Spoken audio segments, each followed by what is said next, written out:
brought you by Silver Pumps and Motors. Top quality और consistent performance के लिए सिर्फ सिल्वर पंप्स नाम याद रखना।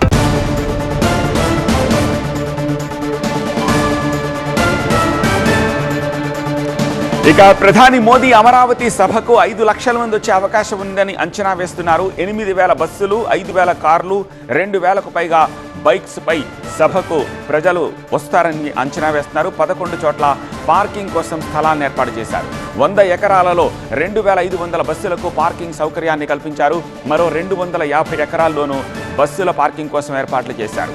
5 మార్గాల్లో వివిఐపి, విఐపి, ఎంఐపి రూట్స్ని ఏర్పాటు చేశారు. జిల్లాల నుంచి వచ్చే ప్రజల కోసం మరో 5 మార్గాలు ఏర్పాటు చేశారు. 31 ప్రాంతాల్లో లంచ్, డిన్నర్ పాయింట్స్ని అరేంజ్ చేశారు.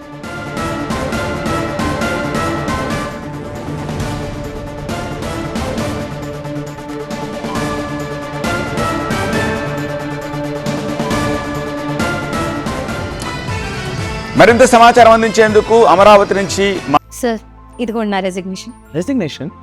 ఎందుకు? నేనే జాబ్స్ ని క్రియేట్ చేసి బాస్ అవ్వాలనుకుంటున్నాను. ఎలా? బాస్ వాలా బీ ద బాస్. ప్రతినిధి ఈశ్వర్ ప్రస్తుతం మనకి లైవ్లో సిద్ధంగా ఉన్నారు. ఈశ్వర్, ఏర్పాట్లన్నీ పూర్తి అయిపోయినట్టేనా? అంతా షెడ్యూల్ ప్రకారం జరుగుతున్నట్టేనా?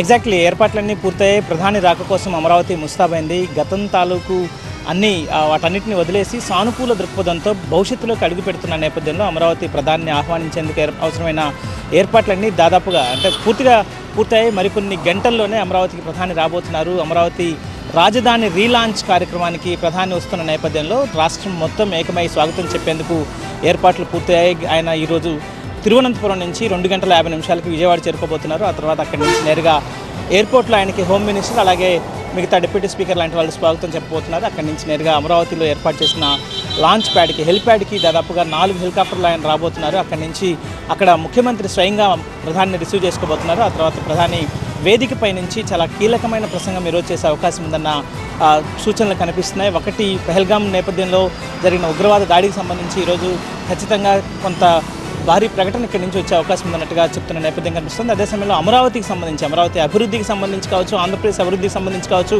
చాలా కీలకమైన ప్రకటన కూడా చేసే అవకాశం ఉందన్నట్టుగా సమాచారం అందుతుంది. ఇప్పటికే రాష్ట్రం కేంద్రం నుంచే అవసరమైనంత సహకారాన్ని పొందుతోంది.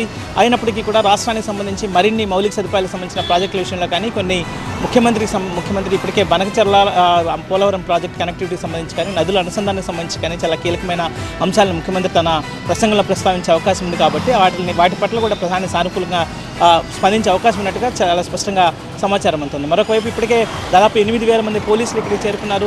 8,000 మంది ఇక్కడ భద్రతా విధుల్లో పూర్తిగా నిమగ్నమైన పరిస్థితి కనిపిస్తుంది. ప్రధాని భద్రతా సిబ్బంది ఎస్పీజీ పూర్తిగా ఈ ప్రాంతాన్ని అదుపులోకి తీసుకుంది. ఎందుకంటే పహల్గాం ఉగ్రవాది దాడి నేపథ్యంలో సెక్యూరిటీని మరింత కట్టుదిట్టం చేశారు. డ్రోన్లను కూడా ప్రధాని పర్యటించే మార్గాల్లో దాదాపుగా ఆ ప్రాంతాల్లో 5 కిలోమీటర్ల మేర డ్రోన్లను కూడా నిషేధించిన పరిస్థితి కనిపిస్తుంది. అదే సమయంలో మిగతా ప్రత్యేకమైన రహదారులను కూడా ఏర్పాటు చేశారు.